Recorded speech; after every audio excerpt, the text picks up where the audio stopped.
Hi everyone, welcome to my channel. आज हम यहाँ कर रहे हैं पॉलिटी एनसीईआरटी का क्लास 11 का कोर्स और ये क्लास 11 का चैप्टर नंबर 1 होगा। इसका नाम है संविधान क्यों और कैसे। तो देखिए यहाँ पे दो क्वेश्चंस हैं, क्यों और कैसे।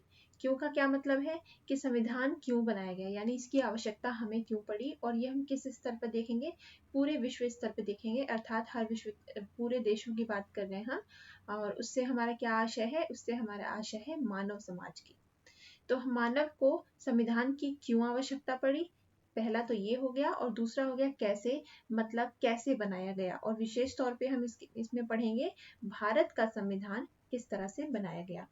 तो चलिए सबसे पहले हम ये देख लेते हैं कि इस चैप्टर से हम क्या क्या सवालों का जवाब ढूंढ पाएंगे। और ये हमारे 4 सवाल हैं जिसका जवाब हमें इस चैप्टर में देखने को मिलेगा। ये रहे हमारे 4 सवाल। ठीक है, जैसा कि आपने देखा, संविधान किसे कहते हैं, संविधान समाज को क्या देता है, और संविधान समाज में शक्ति का बंटवारा किस तरह से करता है, और इसके अलावा भारत का संविधान कैसे बनाया गया। ये चारों ही क्वेश्चंस के बारे में आपको इस पूरे चैप्टर में पता चल जाएगा कि ये ऐसी चीजें कैसे की गई थी। तो सबसे पहले देखते हैं, हमें संविधान के बारे में पढ़ना है। तो पहला हमारा क्या रहेगा, संविधान की आवश्यकता क्यों पड़ी आखिर हमें। देखिए, अगर आप में से किसी को राज्य की उत्पत्ति का सिद्धांत पता है पॉलिटी में, संविधान में जो हमारे आवश्यकता है वो आखिर क्यों पड़ी, तो आपको अगर राज्य की उत्पत्ति का सिद्धांत पता है तो आपको पता चल जाएगा। इसका अर्थ ये हुआ कि राज्य की उत्पत्ति आखिर हुई कैसे है, कैसे हुई है, थोड़ा सा मैं आपको बता देती हूँ। जैसे कि एक व्यक्ति है, तो सबसे पहले ये व्यक्ति क्या करा, इसने क्या करा, सबसे पहले समूह में रहना शुरू कर दिया। समूह से क्या मतलब है कि कई 2-3 लोग या 4 लोग या 10 लोग, अलग अलग लोग मिलके रहने लग गए। समूह के बाद धीरे धीरे समूह से क्या हो गया, कबीला अस्तित्व में आया। और कबीले का आपको पता होगा, कबीले का एक व्यक्ति मुखिया बनाया जाता था और वो सभी की मर्जी के द्वारा बनाया जाता था। फिर इसमें क्या होने लग गए, नियम कानून होते थे। ऐसा नहीं है, अगर एक व्यक्ति भी समूह में आ गया तो उसके समूह में आते ही कुछ नियम बन जाते हैं। ठीक है, अगर आपको संविधान को शाब्दिक तौर पे देखना है, ये तो हमारी राज्य की उत्पत्ति के सिद्धांत के आधार की बात कर रहे हैं हम, कि हर इंसान के लिए नियम की आवश्यकता होती है, एक व्यवस्था की आवश्यकता होती है। अगर हम एक व्यवस्था की आवश्यकता की बात करें तो देखिए, एक परिवार है, ठीक है, परिवार में भी कुछ व्यवस्था होती है, कोई ना कोई व्यवस्था होती है, उसके आधार पर ही चीजें चलती हैं। कौन क्या काम करेगा, कब करेगा, बच्चे पढ़ेंगे, क्या करेंगे, सबका एक नियम है। कितने बजे सोना है, कितने बजे उठना है, तो हर चीज का एक नियम है परिवार में भी। परिवार के बाद अगला स्तर क्या होता है हमारा, समाज। ठीक है, समाज होता है। फिर अगर आप बात करें तो वंश होता है या कुल होता है। आप समझ सकते हैं कि कुछ अलग अलग होता है कि हमारे यहाँ पे ये नियम है, या फिर ऐसे कहते हैं ना कि हमारे तो यहाँ पे ये नियम है, हमारी जाति में ये माना जाता है। वंश कुल जाति, इनका क्या अर्थ है, इसका अर्थ ये है कि कुछ नियम बनाए गए थे उन लोगों के लिए, जस्ट हमने उसको जाति व्यवस्था में इतना कठोर बना दिया, पर वो वास्तव में ऐसे इन चीजों के लिए नहीं बनाया गया था। ठीक है, उसके बाद अगर हम देखें तो क्या आता है हमारा, गांव आता है। फिर आप देख कह सकते हैं कि शहर आता है, और शहर के बाद क्या आएगा हमारा, राज्य। ओके, और राज्य के बाद हमारा आता है राष्ट्र, और राष्ट्र आता है, और राष्ट्र के बाद हमारे क्या आ जाते हैं, विश्व, यानी कि अंतरराष्ट्रीय स्तर की हम जब बात करते हैं तब हम कह देते हैं विश्व।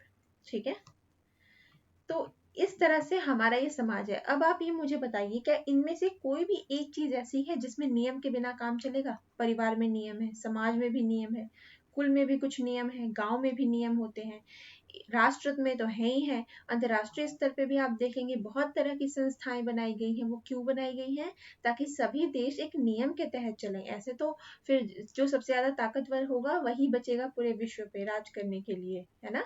तो नियम होना बहुत ही जरूरी है। अंतर्राष्ट्रीय स्तर पे भी यूएनओ जैसी संस्थाएं क्यों बनाई गई हैं, इसीलिए आपको पता होगा यूएनओ का अस्तित्व कैसे आया था, जब विश्व युद्ध हुआ था उसके बाद ही तो ये अस्तित्व में आया था। ठीक है, तो इस तरह से हम ये कह सकते हैं कि जो हमारे समाज हो या कोई भी व्यक्ति हो, इसके लिए नियम की बहुत ज्यादा आवश्यकता होती है। ठीक है, अगर अब हम देखें इसको पारिभाषिक तौर पे, तो देखिए, किसी भी समाज में रहने वाले व्यक्ति या समूह के लिए नियम की आवश्यकता होती है, जो कि हमने अभी समझा है। यह नियम सिर्फ वैचारिक रूप में ना होकर बल्कि यह लागू भी किया जाना चाहिए। वैचारिक रूप और लागू करने से क्या मतलब है? वैचारिक रूप वो होता है जिसमें कोई दंड का विधान ना हो, ठीक है। अगर दंड का विधान नहीं है तो वो सिर्फ वैचारिक रूप रह जाएगा। लेकिन लागू होना उसे कहते हैं जहाँ पे वो पूर्णतः लागू किया जाए न्यायालय के द्वारा, और लागू उसे पूरा ना करने पे न्यायालय में उसकी सुनवाई होगी।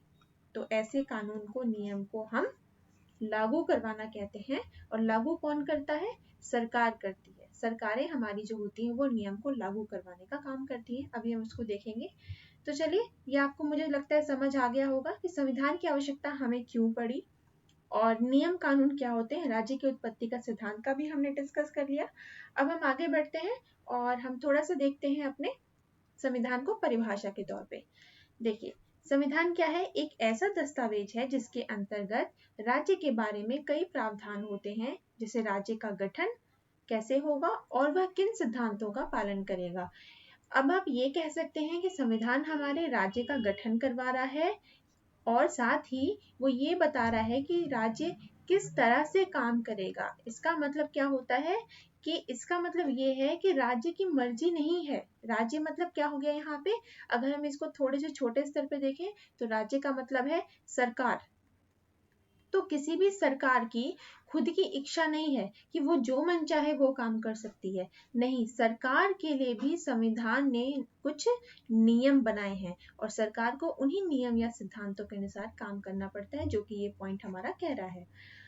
अधिकतर देशों में लिखित दस्तावेज के रूप में होता है संविधान, परंतु कुछ देशों में ऐसे भी हैं जिनके पास ये लिखित रूप में नहीं है, जैसे कि इंग्लैंड। इंग्लैंड के पास क्या है? कुछ निर्णयों की एक लंबी श्रृंखला है जिसे ही वे संविधान के रूप में मानते हैं, ठीक है। यानी कि पहले जितने भी निर्णय हुए उनको प्रिजर्व करके बहुत अच्छे तरीके से रखते हैं वो। और वैसे भी इंग्लैंड जो है वो अपने जो भी आंकड़े होते हैं या दस्तावेज होते हैं उनको प्रिजर्व करने के लिए बहुत ज्यादा फेमस है पूरे विश्व में ही। ओके, तो वो लोग इसको कहते हैं उनके पास लिखित संविधान नहीं है। भारत के पास क्या है? भारत के पास एक लिखित संविधान है। ओके, ये आप सभी को पता होगा। चलिए, आपको संविधान के बारे में थोड़ा बहुत पता चल गया होगा। अब हम देखते हैं संविधान के कार्य क्या हैं। देखिए, आपकी बुक में 4 पॉइंट दिए गए हैं संविधान के कार्य के रूप में। मैं चाहूँ तो आपको सिर्फ ये 4 पॉइंट्स बता सकती हूँ, और असल में आपका इससे काम भी चल जाएगा। लेकिन साथ ही आपकी पुस्तक में क्या किया गया है, इसको बहुत ही अच्छी तरीके से डिटेल में समझाया गया है। तो मैं आपको थोड़ा सा प्रयास करती हूँ कि आप इस पॉइंट को अच्छी तरीके से समझ लीजिए, ठीक है। पहला पॉइंट क्या है? समाज के सभी सदस्यों में समन्वय और विश्वास बनाना। अब आप मुझे एक बात बताइए कि ये समन्वय और विश्वास कैसे पैदा होगा। अगर हम भारत की बात करें तो भारत के लिए सबसे बड़ी समस्या क्या है?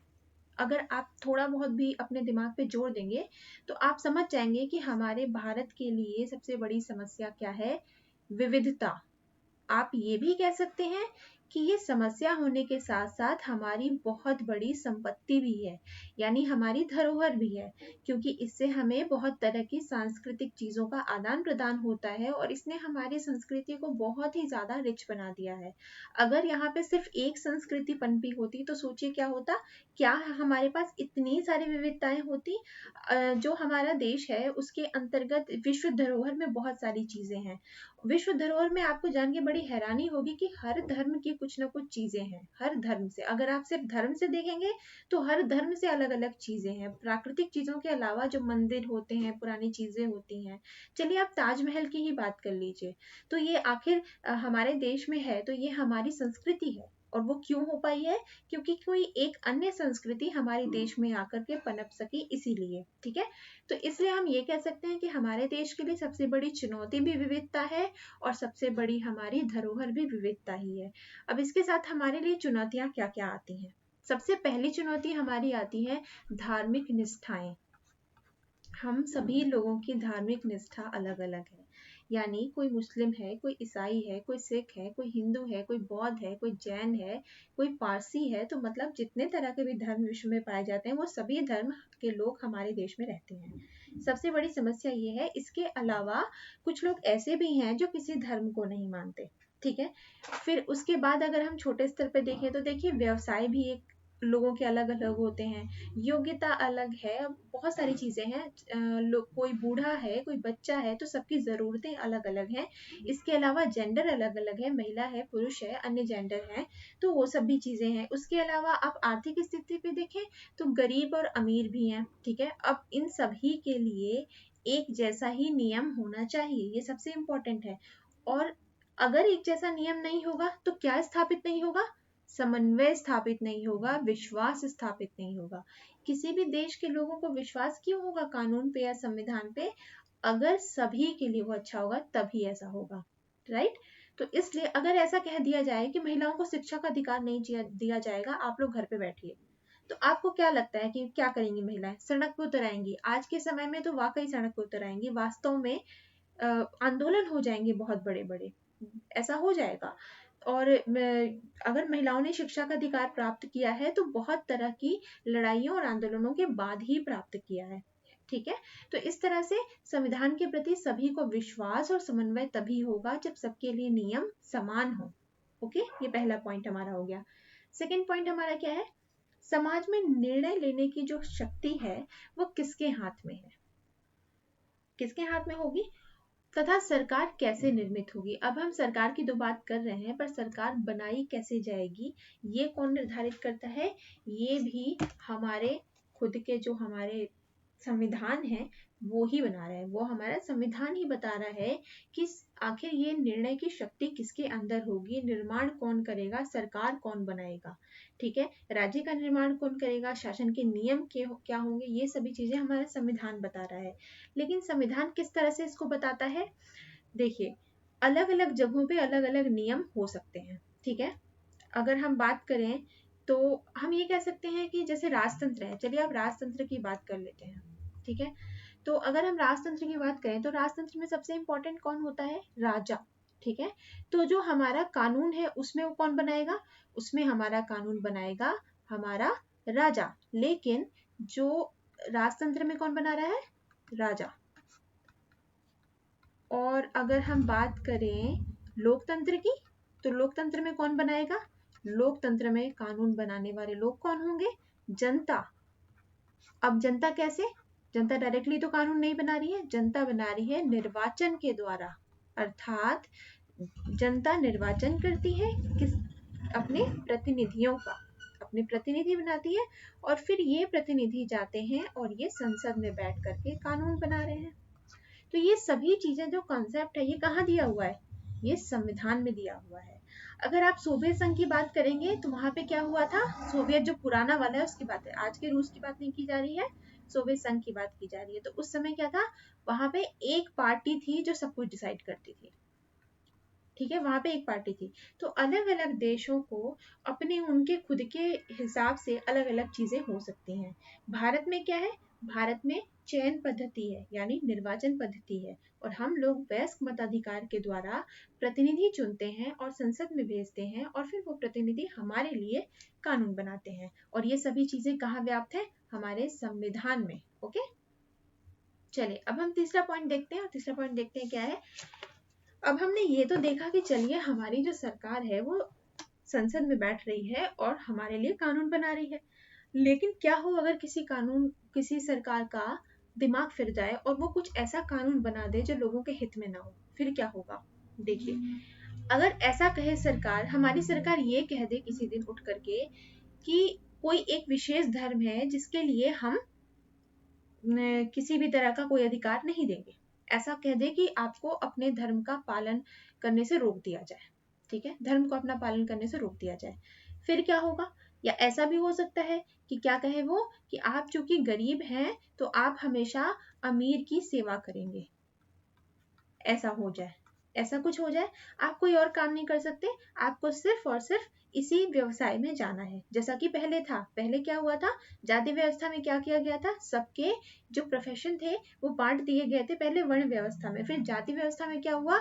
उन्होंने बिल्कुल रोक लगा दी कि आप तो शूद्र हैं, आप सेवा करने के अलावा कोई और काम नहीं कर सकते, ठीक है। अगर कुछ ऐसा हो जाए, या फिर सरकार ये कहे कि हमारी जब इच्छा आएगी, जब हमें किसी के ऊपर शक होगा तो हम फटाफट से उसको गिरफ्तार कर लेंगे और आपका कोई कानून नहीं है, अगर ऐसा कुछ हो जाए तब क्या होगा। इन सभी चीजों के लिए हमारे संविधान ने कुछ चीजें करी और उन्होंने सरकार की कानून बनाने की कुछ सीमाएं निर्धारित करी। ऐसा नहीं है कि सरकार उठ के अपनी इच्छा से कुछ भी कानून बना देगी, ऐसा बिल्कुल भी नहीं है।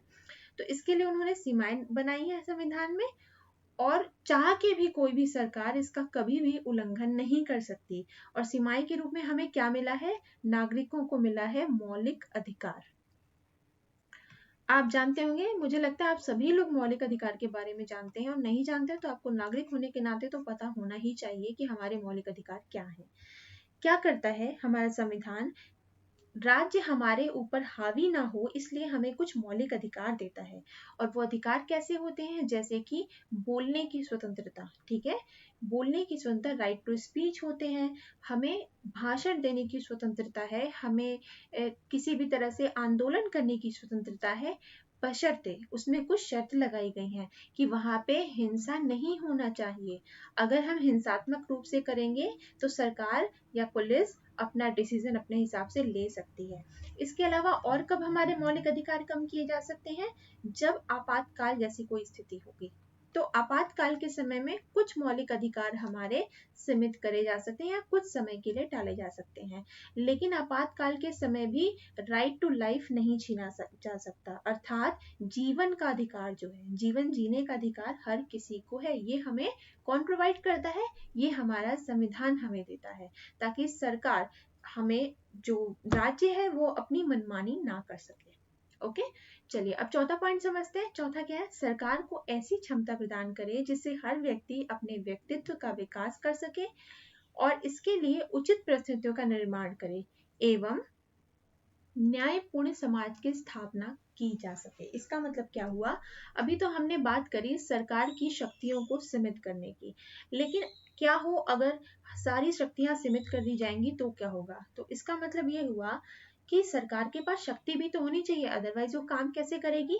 तो इसके लिए अगर आप भारत के एग्जाम्पल लें तो देखिए, भारत में बहुत ज्यादा असमानता व्याप्त है। आप सभी को पता होगा हमारे देश में बहुत ज्यादा असमानता है, यानी कि कोई गरीब है तो बहुत ही ज्यादा गरीब है, जो अमीर है वो अमीर होता जा रहा है, इतनी ज्यादा असमानता है। उसके अलावा महिला और पुरुष में भी असमानता है। और इसके अलावा आप देखेंगे तो जो हमारे निचली जाति के लोग हैं और जो उच्च जाति है उनके बीच एक बहुत बड़ी सी खाई सा है, जो आज के समय में हमने बहुत प्रयास किया है, तो इतने सालों में काफी कुछ हमने बदलाव लाने की कोशिश की है, लेकिन उसके बावजूद भी अगर आप आज गांव में जाके देखेंगे, मैं सिर्फ गांव की बात नहीं करती, आपको अगर आप न्यूज से थोड़े अपडेट होते हो तो आपको पता होगा, ऐसी न्यूज अक्सर आए दिन आती रहती है कि किसी कॉलेज में रैगिंग की जा रही है। क्यों की जा रही है, उसका बिहाफ क्या है करने का, कि आप छोटी जात के हो इसलिए। तो आज के समय में भी बहुत ज्यादा समाज में असमानता व्याप्त है। क्या होता अगर सरकार को इस तरह की शक्तियां नहीं दी जाती, तो सरकार को संविधान शक्तियां भी देता है, यानी कि समर्थ बनाता है कि सरकार कोई भी डिसीजन असमानता को दूर करने के लिए ले सके।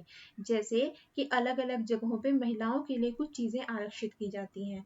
इसके अलावा एसटी, एससी, ओबीसी, तो इनके लिए भी आरक्षण की व्यवस्था की गई है। वो क्यों की गई है, ताकि जो लोग हमारे समाज में मुख्य धारा में शामिल नहीं हो सके हैं उन्हें शामिल किया जा सके। अगर आप हाल फिलहाल के एग्जाम्पल लेंगे तो आपको देख सकते हैं, चलिए आप देख लीजिए, सती प्रथा की बात करते हैं, ठीक है। सती प्रथा क्या है, ऐसे तो हम ये कह सकते हैं कि ये नहीं हमारी परंपरा रही है और सरकार ये गलत कर रही है।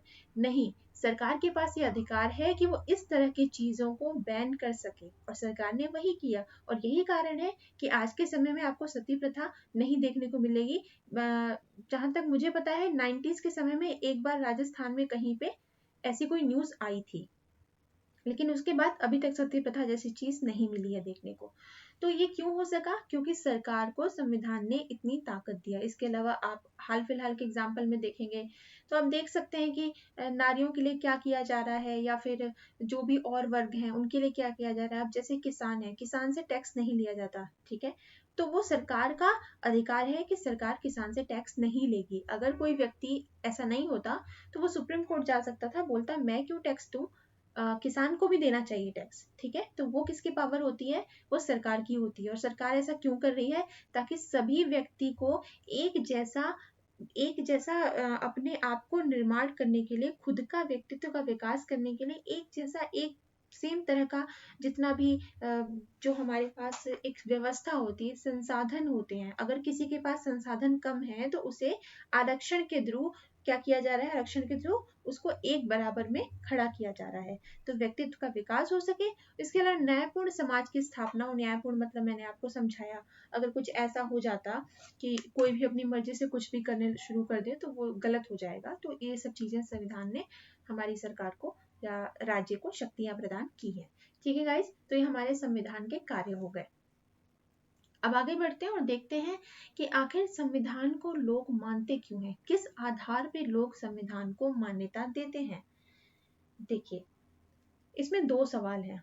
पहला सवाल यह है कि संविधान कितना प्रभावी है, अर्थात संविधान को प्रचलन में लाने का तरीका क्या होता है, मतलब उसको व्यवहारिक स्तर पे लागू करने का क्या तरीका होता है।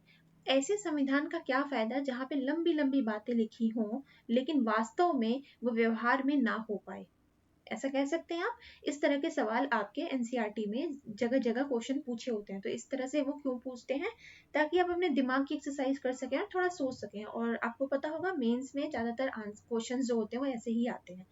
तो जो हमारा संविधान है, हमारा हो या किसी भी देश का संविधान हो, उनको प्रचलन में लाने का क्या तरीका है, यानी व्यवहारिक स्तर पर उतारने का क्या तरीका होता है। और दूसरा है हमारा, क्या संविधान न्यायपूर्ण है या नहीं। तो किसी भी संविधान के सफल होने के पीछे दो कारण हो सकते हैं। पहला, वह कितना प्रचलन में है।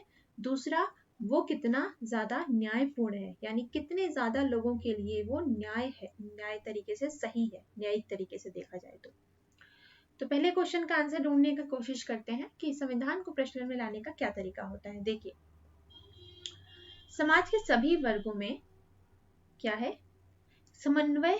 ठीक है, समाज के सभी वर्गों में समन्वय, साथ ही संविधान बनाने वाले लोगों के प्रति समाज का अटूट विश्वास, ये इंपॉर्टेंट है। जो संविधान बना रहे हैं उनके प्रति अटूट विश्वास होना चाहिए लोगों का। किस तरह से, अगर एक ऐसा व्यक्ति जो वो बिल्कुल भी लोकप्रिय नहीं है, कोई तानाशाह है और उसने क्या कहा, मैं तो संविधान बनाऊंगा आप सभी लोगों के लिए, आप में से कोई भी कुछ भी आवाज उठाएगा तो आपको मार दिया जाएगा, ठीक है, तो क्या लोग उसको वास्तव में स्वीकार कर पाएंगे उस संविधान को? नहीं। तो इसका अर्थ ये हुआ कि जो संविधान को बना रहा है उसके प्रति भी विश्वास होना बहुत इंपॉर्टेंट है। उसके अलावा दूसरा क्या है, ज्यादातर यह खासियत हर राष्ट्रीय आंदोलन में पाई जाती है। यही कारण है कि विश्व के सर्वाधिक जो हमारे सफल संविधान हैं वो भारत, दक्षिण अफ्रीका और अमेरिका के हैं। इसका कारण क्या है, क्योंकि भारत में भी राष्ट्रीय आंदोलन हुआ, दक्षिण अफ्रीका में भी हुआ और अमेरिका में भी हुआ है। ठीक है, तो ये एक बहुत बड़ा कारण होता है।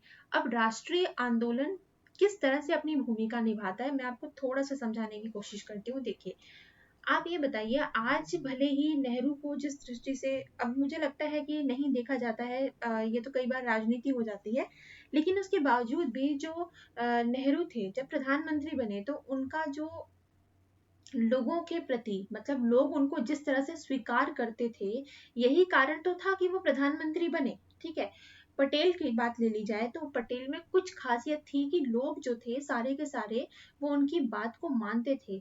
चाहे आप उस समय के किसी भी व्यक्ति को ले लें, गांधी को ले लें, सुभाष चंद्र बोस को ले लें, या फिर हमारे क्रांतिकारी नेताओं की बात कर लें, तिलक की बात कर लें, आप किसी की भी बात करें, अटूट विश्वास था जनता का। उन्होंने अपनी एक तरह से हम ये कह सकते हैं कि बहुत साल की जो थे वो आजादी में लगाए थे। ठीक है, तो लोगों को एक अलग तरह का विश्वास था। अब ये भारत में हो रहा था तो भारत के स्तर पे हम समझ सकते हैं। दक्षिण अफ्रीका में आपको पता है हमारे गांधी दक्षिण अफ्रीका में क्या कुछ कर गए। ठीक है, तो वहां पे भी बहुत ज्यादा लोकप्रिय थे उस समय भी और आज भी लोकप्रिय हैं। तो ये सब चीजें जो होती हैं राष्ट्रीय आंदोलन के समय में, हर व्यक्ति का एक अलग तरह का विश्वास पैदा हो जाता है हमारे नेताओं के प्रति। और यही कारण है कि जब राष्ट्रीय आंदोलन से कोई संविधान निकल करके आता है या राष्ट्रीय आंदोलन के नेता जब संविधान बनाते हैं तो उसकी बहुत ही ज्यादा पूछ होती है और बहुत लंबे समय तक वो चलता है, क्योंकि लोग उसको मानते हैं, स्वीकार करते हैं पूरे दिल के साथ। ठीक है, अब दूसरा क्या है, कुछ देशों ने क्या किया, अपने संविधान पर पूर्ण तरह जनमत संग्रह करवाया, जिससे सभी लोग अपने पक्ष या विपक्ष में राय देते हैं। जनमत संग्रह का क्या मतलब होता है? इसका मतलब है कि एक मान लीजिए कोई कानून आ रहा है, ठीक है, कानून आ रहा है कोई, अब वो कैसा है, अच्छा है या बुरा है, या आपको क्या लगता है, आपके विचार में क्या है, तो अब वो सरकार क्या करेगी, वो जनता से पूछेगी कि आप लोग बताइए कि कानून लागू होना चाहिए कि नहीं। अब फॉर एग्जाम्पल 51% लोगों ने कह दिया कि हाँ सही है, ठीक है, और रेस्ट ऑफ द लोगों ने कहा कि नहीं ये सही नहीं है, तो क्या वो कानून लागू होगा?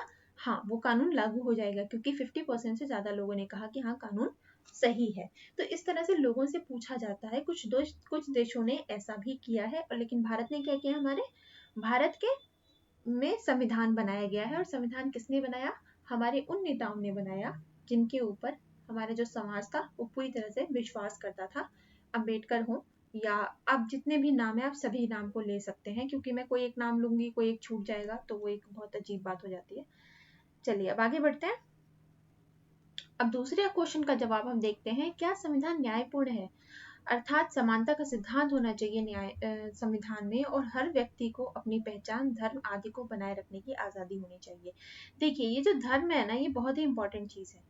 आपकी डे टू डे लाइफ में हो सकता है धर्म की उतनी वैल्यू ना हो, लेकिन धर्म क्यों इंपॉर्टेंट होता है? क्योंकि ये वे ऑफ लाइफ होता है। ये सिर्फ एक भगवान को मानने वाली बात नहीं है। ये बात सिर्फ एक भगवान को मानने वाली नहीं है कि मैं किसी गॉड को मान रही हूँ या आप किसी अल्लाह को मान रहे हैं, इससे कोई फर्क नहीं पड़ता। धर्म एक जीवन जीने का तरीका होता है। सोचिए कि अगर आपके जीवन जीने की शैली ही आपसे छीन ली जाएगी तो क्या होगा? तो वही चीज है कि धर्म इतनी इंपॉर्टेंट चीज है कि हर व्यक्ति को वो अपनी पहचान, जैसे अगर आप एक आदिवासी की व्यक्ति की बात करते हैं, तो आज आपको सुनने में आता होगा कि उनकी संस्कृति को बनाए रखने की कोशिश की जा रही है। इसके अलावा संविधान में इनकी भाषाओं को जगह दिया जा रहा है। उसका कारण क्या है? ताकि उनकी पहचान विलुप्त ना हो जाए, इसलिए इनकी पहचान को बनाए रखने के लिए संविधान में भी जगह दी जा रही है। तो अगर कोई संविधान न्यायपूर्ण नहीं रहेगा तो ये लोग उनके खिलाफ हो जाएंगे, और अगर हर व्यक्ति में समन्वय नहीं है, हर व्यक्ति संविधान के प्रति अपना जो उसका हामी है वो नहीं भर रहा है, तो वो संविधान किस बात का, किसी काम का नहीं। दूसरा जो हमारा ये समानता का सिद्धांत, मतलब समानता होनी चाहिए। ऐसे नहीं है कि हमारे राज्य ने कह दिया कि आप इस जाति के हो तो आप ये नहीं कर सकते, वो नहीं कर सकते, या फिर आप महिला हो तो आप ये वाली नौकरी नहीं कर सकते, आप घर पे बैठना है, या किसी भी तरह की चीजें। तो हर व्यक्ति को समानता का सिद्धांत है। अमीर हो या गरीब हो, उसको सेम प्रोसेस में कानून के सामने आना पड़ेगा। विधि का शासन का क्या मतलब हुआ? विधि का शासन का मतलब है कि लॉ के सामने हर व्यक्ति समान है। इसे ही हम कह रहे हैं समानता का सिद्धांत। अगर किसी भी संविधान में ये दोनों चीजें नहीं है तो वो संविधान न्यायपूर्ण नहीं कहलाएगा। अब मुझे लगता है कि अब आप ये कह सकते हैं कि भारत का संविधान न्यायपूर्ण है, क्योंकि यहाँ पे सभी व्यक्तियों को समान माना गया है, और वास्तव में काफी हद तक उसे अपनी जो डेली हमारी लाइफ होती है उसमें उतारने का प्रयास किया गया है। ठीक है, कुछ स्तर पे कमियां हैं, लेकिन वो क्रियान्वयन के स्तर पे है, वो हमारे इम्प्लीमेंट में प्रॉब्लम है, हमारे संविधान में समस्या नहीं है। ठीक है, आपको ये दो सवालों का जवाब मिल गया होगा मुझे लगता है। अब आगे देखते हैं। आगे हमारे है संस्थाओं की संतुलित रूपरेखा।